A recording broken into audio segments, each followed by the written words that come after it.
السلام علیکم دوستو، کیسے ہو آپ سب؟ میں ہوں عریج اور آپ ہیں اس وقت میرے یوٹیوب چینل عریشہ ناولز پہ۔ آج میری طبیعت خراب ہے تو میں جلدی جلدی ایپیسوڈ ریڈ کرتی ہوں۔ میرے سر میں شدید قسم کا درد ہے۔ اگر آپ کی 40 منٹ کی ایپیسوڈ اگر 20 منٹ کی بھی ہو گئی تو پریشان ہونے کی ضرورت نہیں ہے، ایپیسوڈ اتنی جتنی روز ہوتی ہے، لیکن آج مجھے اپنی طبیعت ٹھیک فیل نہیں ہو رہی تو میں جلدی جلدی پڑھوں گی۔ Let's start. شدت جنون قسط نمبر 41 تحریر عریشہ۔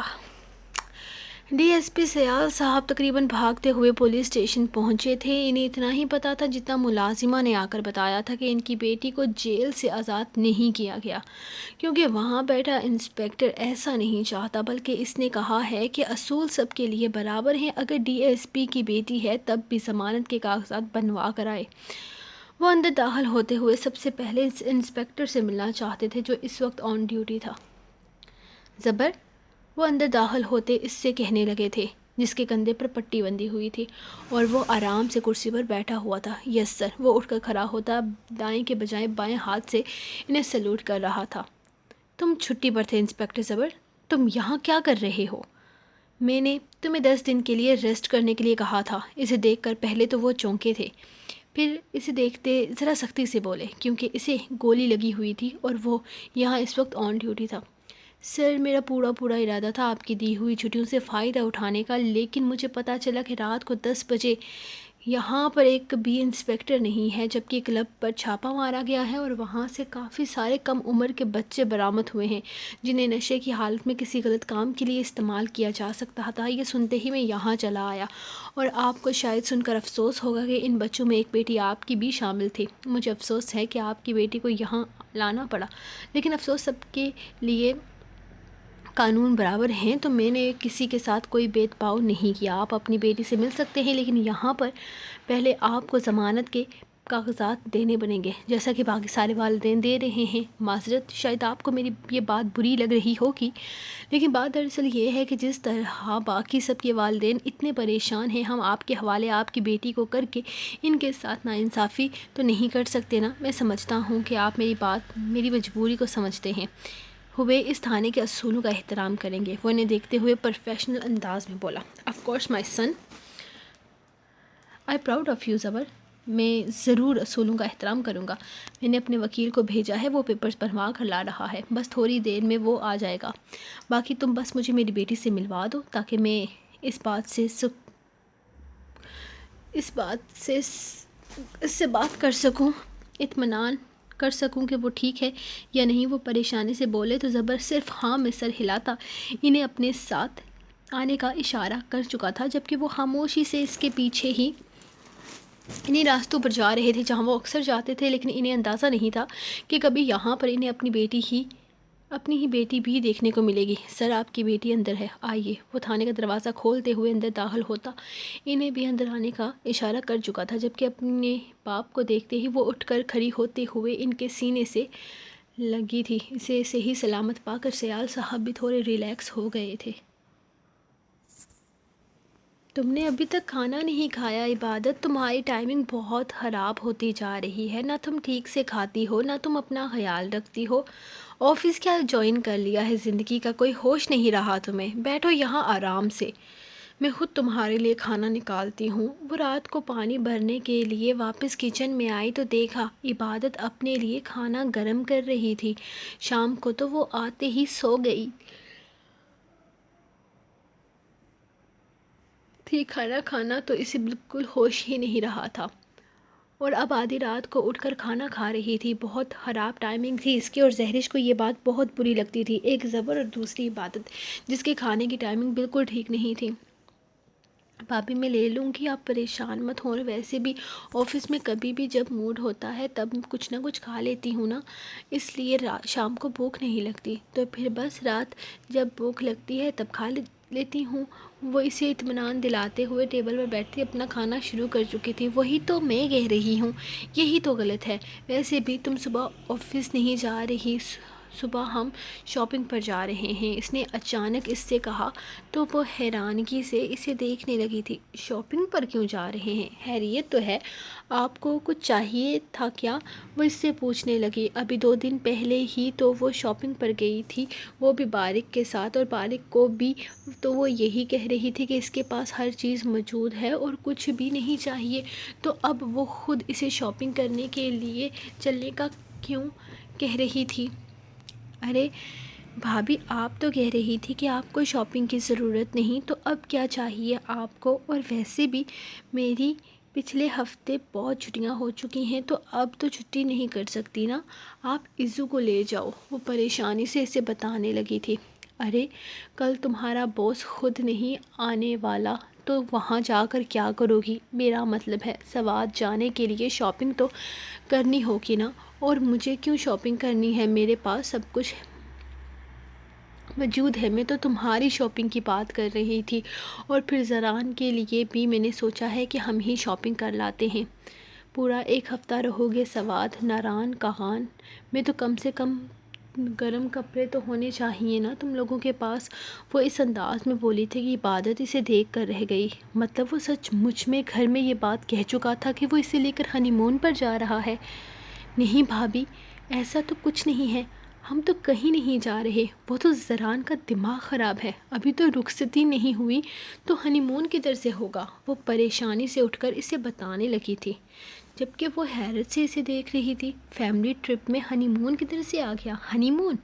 تم اور زران بھائی ہنی مون پر جا رہے ہو؟ مطلب پلاننگ چل رہی ہے تم لوگوں کی؟ بہن ابھی رخصتی تو ہونے دو، اتنی کیا جلدی ہے تمہیں؟ نہیں مطلب اگر جلدی ہے تو میں بات کر دیتی ہوں دادی سے، وہ تو ویسے بھی تیار بیٹھی ہیں تمہیں رخصت کرنے کے لیے، چلو یہ نیک کام میرے سر آج لگ جائے گا۔ وہ اس کی طرف دیکھتے ہوئے شرارت سے بولی۔ نہیں نہیں بھابھی پلیز نہیں، ایسا کچھ بھی نہیں ہے، وہ تو زران پتہ نہیں کیا کیا بولتے رہتے ہیں نا، تو میں نے وہ بول دیا۔ وہ اچھی خاصی نروس ہو گئی تھی، جبکہ زہریش کو اس کی حالت بہت مزہ دے رہی تھی۔ اچھا مطلب تم دونوں میں اس طرح کی باتیں ہوتی ہیں؟ ہنی مون؟ واہ دیور جی، بڑے فاسٹ جا رہے ہو، پریشان مت ہو، میں دادی سے بات کرتی ہوں، وہ تمہاری رخصتی اس فیملی ٹرپ سے پہلے کر دیں گی۔ وہ عزا کو اچھا ماحول دینے کے لیے نا ہم سب اسے ٹرپ پر لے کر جا رہے ہیں، لیکن تمہاری یہ ہنی مون والی پلاننگ کا ہمیں نہیں پتا تھا۔ تم فکر مت کرو، یہ فیملی ٹرپ تم لوگوں کے لیے ہنی مون ہی ہوگا۔ جس طرح ہم شہیر اور عروش کو تنگ نہیں کریں گے، بالکل اسی طرح تمہیں اور زران بھائی کو بھی تنگ نہیں کریں گے، بالکل بے فکر رہو، میں ہوں نا تمہاری پیاری سی بھابھی۔ سارے مسائل کا حل نکالنے کے لیے وہ بڑی خوشی سے کہہ رہی تھی، جبکہ عبادت مسلسل نفی میں سر ہلا رہی تھی۔ نہیں بھابھی پلیز نہیں، پلیز نہیں بھابھی، وہ زران پتہ نہیں کیا کیا بولتے رہتے ہیں، میرا ایسا کوئی ارادہ نہیں ہے، بس ان کا دماغ خراب ہے، فضول میں مجھے تنگ کرنے کے لیے نہ کوئی الٹی سیدھی بات کہہ دیتے ہیں۔ وہ تو زبردستی ہنی مون پر لے جانے کی بات کر رہے تھے، انہوں نے تو مجھے بتایا ہی نہیں کہ کوئی فیملی ٹرپ جا رہا ہے۔ آپ قسم لے لیں مجھے اس بارے میں کچھ بھی پتہ نہیں تھا۔ وہ اس کے دونوں ہاتھ تھامے منتیں کر رہی تھی۔ اچھا ٹھیک ہے، اب بس کر دو یار، مان لی میں نے تمہاری بات، ٹھیک ہے کھانا کھاؤ اور کمرے میں جا کر آرام کرو۔ کل تم کہیں نہیں جا رہی ہو، فیملی ٹرپ جا رہا ہے جس میں زران بھائی بھی جا رہے ہیں، تمہیں بے وقوف بنا رہے تھے بس۔ وہ اس کا گال تھپ تھپاتی پانی لے کر وہاں سے جا چکی تھی، جبکہ عبادت نے سکون کا سانس لیا تھا۔ زران سے وہ اس بات پر ناراض ہونے کا فیصلہ بھی کر لیا تھا۔ وہ کمرے میں آئی تو عزا گہری نیند سو رہی تھی، اسے پرسکون دیکھ کر وہیں اپنے بیڈ پر بیٹھتے ہوئے جلدی نمبر ملانے لگی تھی، اور دوسری طرف سے نمبر پہلی ہی بیل پر اٹھا لیا گیا تھا۔ زہ نصیب، ہمارے مقدر کھل گئے، آپ نے کیسے یاد فرما لیا؟ وہ حیرت کا مظاہرہ کرتے ہوئے بولا، جبکہ عبادت اس کی بات کو اہمیت نہ دیتے ہوئے ذرا نخریلے انداز میں بولی تھی۔ آپ مجھے پاگل سمجھتے ہیں یا میرے ماتھے پہ بے وقوف لکھا ہے؟ آپ مجھے بتا ہی دیجئے، فیملی ٹرپ کو ہنی مون کہا آپ نے؟ وہ غلطی سے زہریش بھابھی کے سامنے میں نے کہہ دیا۔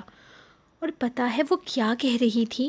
وہ غصے سے بولی تھی، کیا کہہ دیا ہوگا میری پیاری سی بھابھی نے؟ میری مدد کے لیے کوئی آسان حل نکالنے کی کوشش کی ہوگی، بیچاری سب کی مدد کرتی ہے، یہی سوچ رہی ہوگی کہ اپنے اس معصوم دیور کی مدد کر دیتی ہوں اور اس کی بیوی کو رخصت کروا دیتی ہوں۔ اس کے علاوہ اگر انہوں نے کچھ کہا ہے تو بتاؤ مجھے۔ وہ تو جیسے وہیں پر کھڑا ان کی باتیں سن رہا تھا، پر مزے سے اس نے زہریش والی باتیں دہرا دی تھی۔ حد ہے زران، میں یہاں یہ سوچ کر پریشان تھی کہ نہ جانے کیا ہوگا، اور وہاں آپ نے ٹرپ پر جانے کی پلاننگ کی ہوئی ہے۔ اگر مجھے پہلے اندازہ ہوتا تو کم سے کم ٹھیک سے خوش تو ہو جاتی، کم سے کم عزو کے ساتھ تھوڑا بہت ناچ ہی لیتی، لیکن نہیں، آپ نے تو میری ساری خوشی ملیا میٹ کر دی ہے۔ رخصتی کا نام لے کر وہ سکون کا سانس لیتے ہوئے بولی، مطلب تمہیں لگتا ہے کہ یہ رخصتی تمہارے لیے اتنی خطرناک ثابت ہونے والی ہے کہ تمہاری ساری خوشی ہی ملیا میٹ ہو گئی؟ لیکن رخصتی تو ہونی ہے میری جان، آج نہ صحیح کل ہونی ہے، تو پھر آگے کی کیا پلاننگ ہے تمہاری؟ وہ اس کی حالت سے یقیناً لطف اندوز ہو رہا تھا۔ آگے کی کیا پلاننگ ہے کا کیا مطلب ہے؟ آگے کی بات میں دیکھی جائے گی، فی الحال تو آپ میری شرط پوری کریں نا، پہلے ہی والی، اس کے بعد تو 2 اور شرطیں دوں گی، اس کے بعد سوچی جائے گی رخصتی۔ جس سپیڈ سے تم نے مجھے پہلی شرط دی ہے نا، اس کو ختم کرتے تقریباً 15-16 دن لگ جائیں گے، اور میں اسی ہفتے رخصتی چاہتا ہوں، بلکہ ٹرپ کے پر جانے سے پہلے رخصتی چاہتا ہوں۔ وہاں سردی میں اکیلے چلغوزے کھانے کا شوق نہیں ہے مجھے، کم سے کم بیوی چاہیے مجھے۔ تم ہی ترس کھا لو میری جان، مجھ سے چھوٹا شادی شدہ بھی ہو چکا ہے اور بیوی کو بغل میں دبا کر گھومتا ہے، تھوڑا سا تو ترس کھاؤ۔ آپ جلتے ہیں شہر ماموں سے، وہ جیسے اس کی ساری باتوں سے یہی مطلب اخذ کر پائی تھی۔ لڑکی تمہیں میری جلن نظر آ رہی ہے، میرے سلگتے ہوئے جذبات نظر نہیں آ رہے؟ تمہیں اتنے قریب سے دیکھ کر محسوس کر کے اب تم سے دور جانے کا دل نہیں کرتا، اسی لیے میری بے چینیوں کا کوئی انتظام کرو اور میرے پاس آ جاؤ۔ میں نہیں رہ سکتا تمہارے بغیر، اس وقت بھی یہ کمرہ مجھے اکیلے کاٹنے کو دھور رہا ہے۔ مجھے میری بیوی چاہیے، کسی بھی قیمت پر چاہیے، اور برداشت نہیں ہوتا مجھ سے، بس اب آ جاؤ میرے پاس، وہ بے بسی سے کہہ رہا تھا، جبکہ اس کی یہ باتیں سن کر ایک لمحے کے لیے تو عبادت بھی حیران ہو گئی تھی۔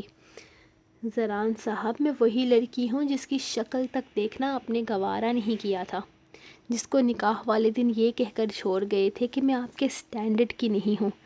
وہ شکوہ نہیں کرنا چاہتی تھی، لیکن اس کی یوں بے چینیاں دیکھ کر نہ جانے کیوں اس کے منہ سے شکوہ پھسل گیا تھا۔ اچھا، تو بدلہ لے رہی ہو مجھ سے؟ وہ اچانک بولا تو عبادت کو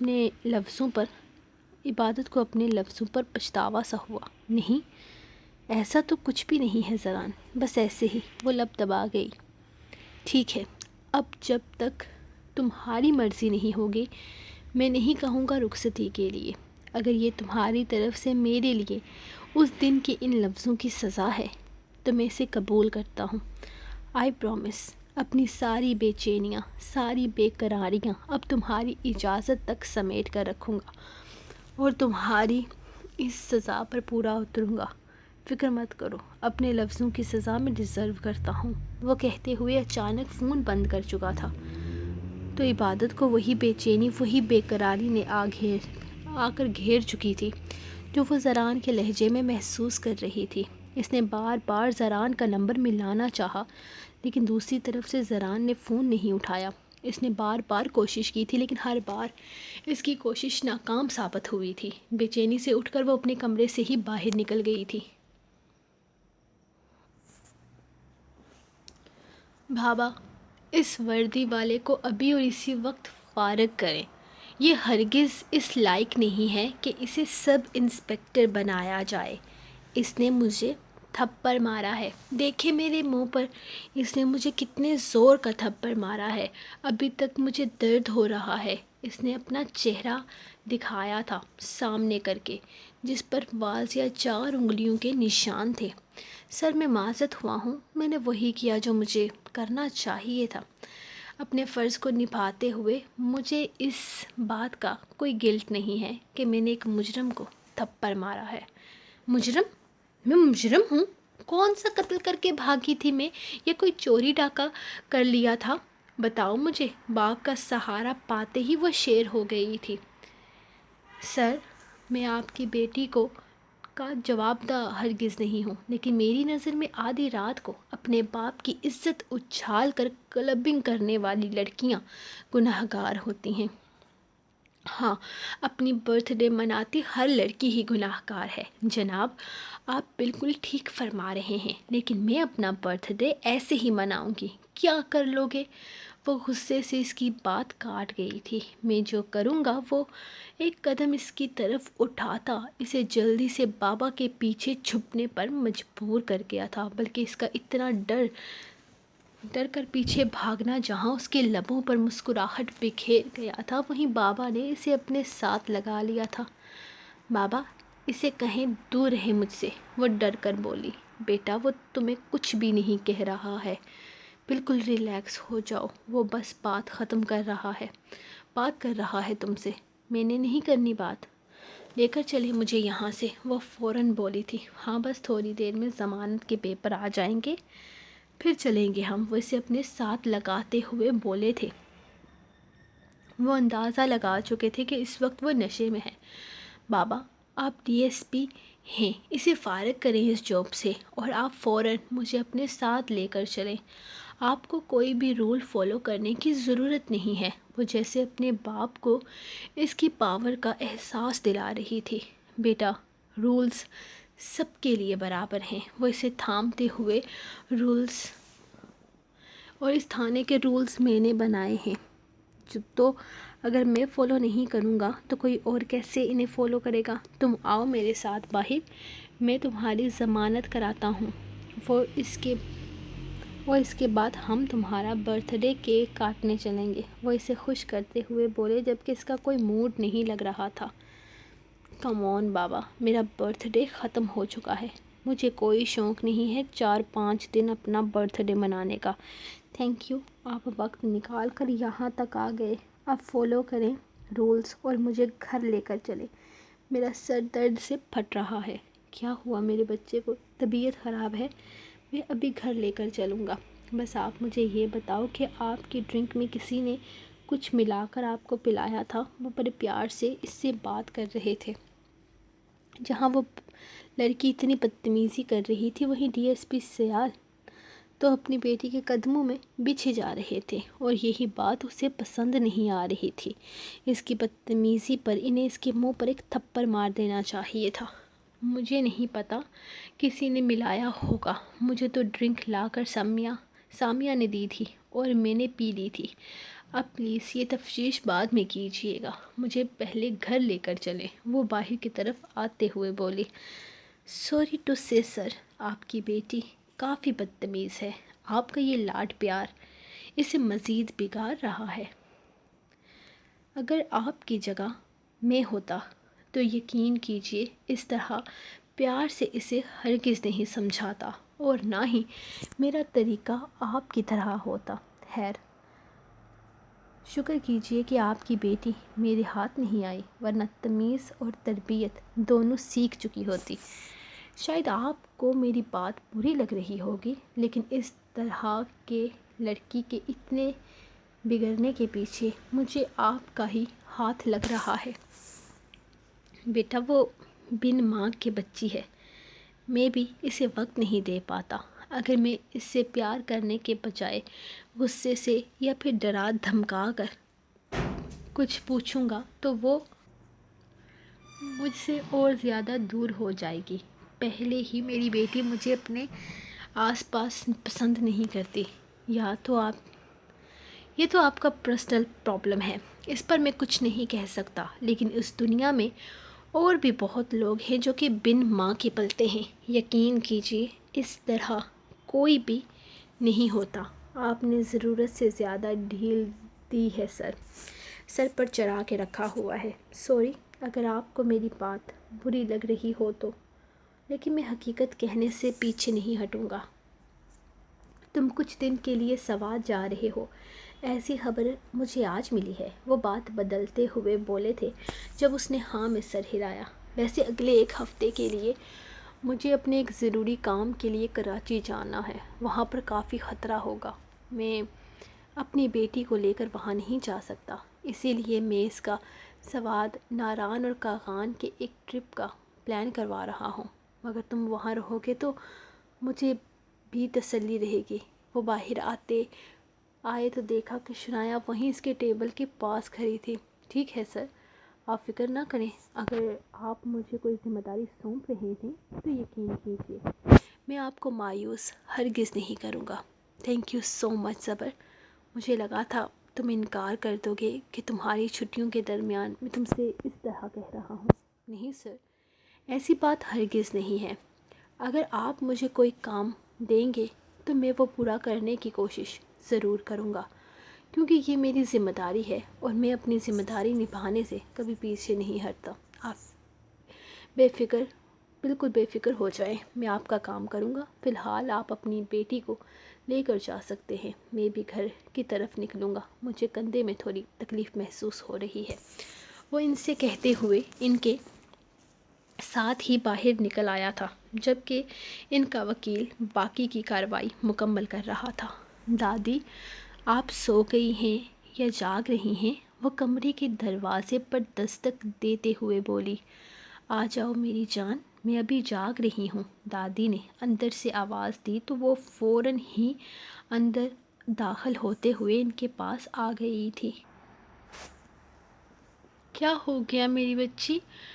وہ ان کے پاس آ کر بیٹھی تو اس کی پریشان صورت دیکھ کر وہ بھی پریشان ہو گئی تھی۔ دادی زران مجھ سے ناراض ہو گئے ہیں، اتنے زیادہ روٹھ گئے ہیں مجھ سے کہ اب میرا فون بھی نہیں اٹھا رہے، پلیز مجھے بتائیں نا کہ میں کیا کروں۔ وہ پریشانی سے ان سے پوچھنے لگی، کس بات پر ناراض ہوا ہے؟ پھر سے رخصتی کا ذکر کیا ہوگا یقیناً۔ اس نے جیسے دادی اس کی بات کی تہہ تک پہنچ گئی تھی، اس نے فوراً ہاں میں سر ہلایا۔ تو اب تم کیا چاہتی ہے؟ تیری ایک ہاں کا منتظر ہے وہ۔ اگر تو اسے روٹھا ہوا نہیں دیکھ سکتی تو منا لینا چاہتی ہے تو مان جا رخصتی کے لیے۔ دادی نے فوراً اس کا حل پیش کیا تو وہ آہستہ سے ان کی گود میں سر رکھ گئی۔ میں تجھ سے وعدہ کرتی ہوں، چاہے کچھ بھی کیوں نہ ہو جائے، وہ شخص تیرا خیال رکھے گا، وہ تیرا محافظ ہے، ہمیشہ تجھے چاہے گا، تجھے شہزادی بنا کر رکھے گا، میری شہزادی۔ وہ جیسے اس سے وعدہ کر رہی تھی، تو پھر کر دینا رخصتی، وہ فوراً ان کی بات کاٹتے ہوئے بولی تو جیسے دادی کو شادی مرگ لگ گیا تھا۔ وہ خوشی سے اسے دیکھتے ہوئے اس کا ماتھا چوم چکی تھی، جبکہ دادی کی خوشی کو دیکھتے ہوئے وہ ان کے سینے سے لگ گئی تھی۔ ہاں وہ نہیں دیکھ سکتی تھی اس شخص کی بے چینیاں، ہاں وہ اس کی بے قراریوں کو سکون دینا چاہتی تھی۔ وہ نہیں جانتی تھی کہ زران اس سے کتنی محبت کرتا ہے، لیکن وہ اس کی دیوانی ہو چکی تھی، اور ایسی دیوانی ہو چکی تھی جسے اب زران کے بغیر رہنا اس کے لیے ناممکن ہو گیا ہو۔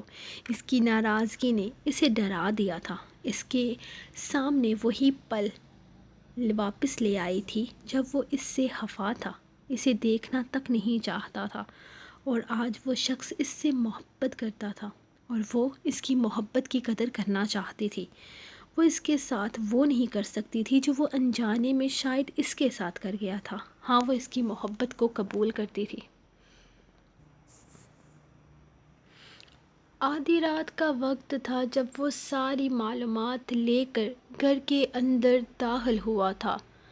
باقی واچ مین کا کام تو وہ پہلے ہی تمام کر چکا تھا، اس کی چائے میں نشے کی گولی ملا کر۔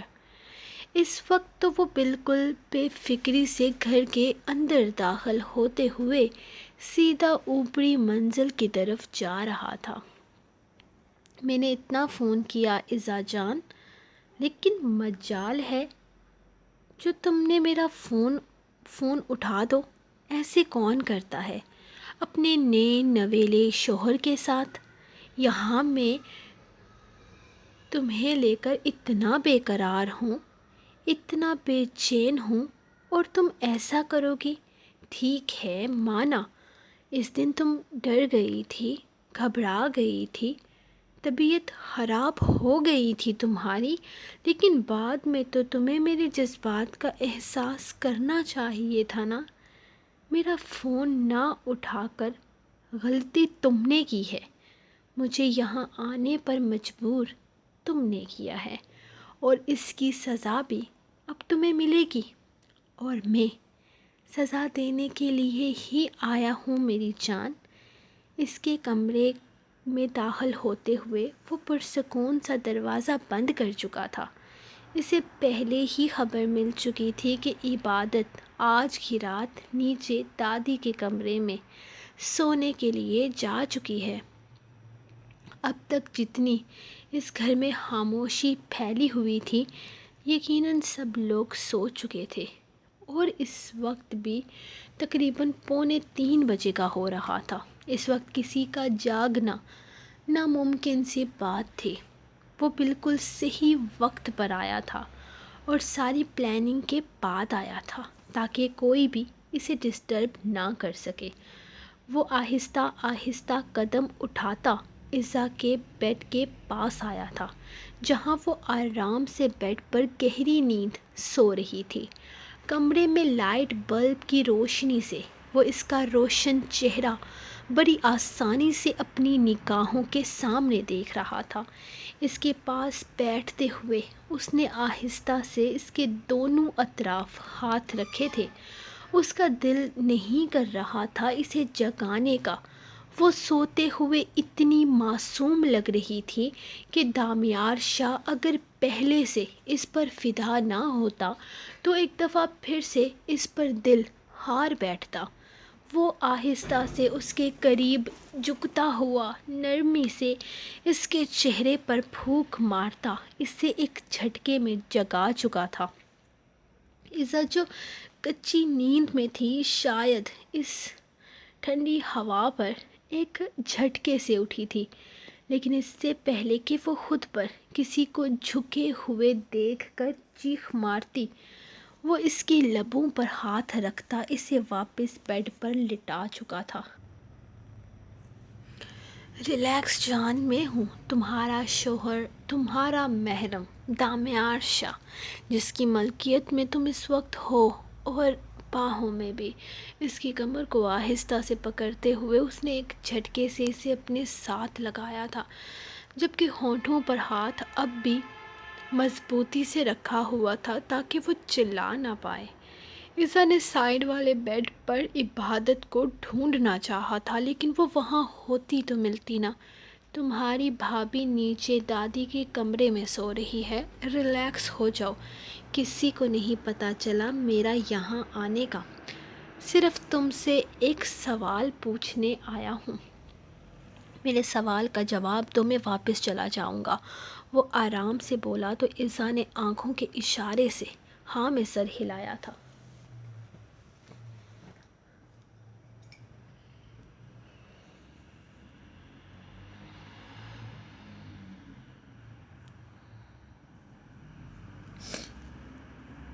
کہ وہ چلائے گی نہیں، اور ویسے بھی وہ چلا کر یہاں اپنے لیے کوئی مسئلہ نہیں بنا سکتی تھی، کیونکہ اس نے گھر میں کسی کو بھی دامیار شاہ اور اپنے نکاح کے بارے میں نہیں بتایا تھا۔ وہ اس کی بات سمجھ کر اس کے ہونٹوں پر سے ہاتھ ہٹاتا ذرا سا پیچھے ہوا تھا کہ وہ اسے دھکا دیتی فوراً بیڈ سے اٹھ کر کافی دور جا رکی تھی۔ اس کی پھرتی پر دامیار حیران سا خالی بیڈ کو دیکھ رہا تھا، جبکہ وہ کسی سوکھے پتے کی طرح کانپتی اس کے سامنے کھڑی آگے پیچھے نظر دہرا رہی تھی، جبکہ وہ بنا دوپٹے کے اس کا حسین سراپا بڑے استحقاق سے دیکھ رہا تھا۔ یوں بھی پاگل نہ بناؤ، ابھی تو تمہیں میرے پاس آنے میں وقت لگے گا مسز۔ اگر ایسے نظارے دکھاتی رہو گی تو پھر میں انتظار نہیں کر پاؤں گا۔ وہ بڑی بے باکی سے نگاہ اس کے وجود پر ڈالتے ہوئے بولا تو ایزا فوراً آگے بڑھتے ہوئے ٹیبل پر پڑا کپڑا اٹھا کر دوپٹے کی صورت خود پر لے چکی تھی۔ جاؤ یہاں سے پلیز، خدا کے لیے میرا کوئی تماشا مت بنانا، میں پہلے ہی بہت پریشان ہوں تمہاری وجہ سے۔ وہ ہاتھ جوڑتے ہوئے بے حد کم آواز میں بولی کہ کوئی سن کر یہاں نہ آ جائے۔ بیکار پریشان ہو تم، اپنی ساری پریشانیاں میرے حوالے کر دو اور بس مجھے یہ بتاؤ کہ میں بارات لے کر کب آؤں۔ بارات؟ وہ حیرانگی سے اس کے سوال میں موجود ایک لفظ کو دہرا گئی تھی۔ ہاں میری جان، بارات۔ تمہاری بارات لے کر آؤں گا تو تمہیں اپنی دلہن بنا کر یہاں سے لے جاؤں گا نا؟ کیا صرف نکاح پر ٹہلانے والی تھی تم مجھے؟ نکاح ہوا ہے تو شادی بھی تو ہونی ہے، اور تمہیں ساری زندگی کے لیے میرے پاس آنا ہے، میری باہوں میں۔ میں تمہیں پورے حق سے اپنی باہوں میں بھرنے کے لیے بے قرار ہوں میری جان۔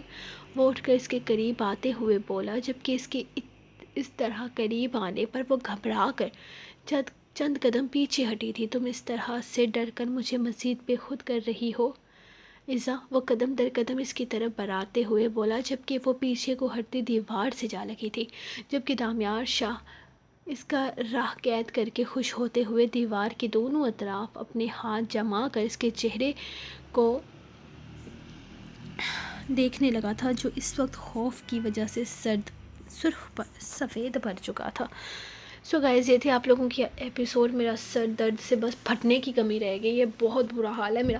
تو میں ملوں گی آپ کو نیکسٹ ایپیسوڈ کے ساتھ۔ اب میں ایک لفظ بھی اور نہیں پڑھ سکتی، تب تک کے لیے بائی بائی، اللہ حافظ، دعاؤں میں یاد رکھیے، خدا حافظ۔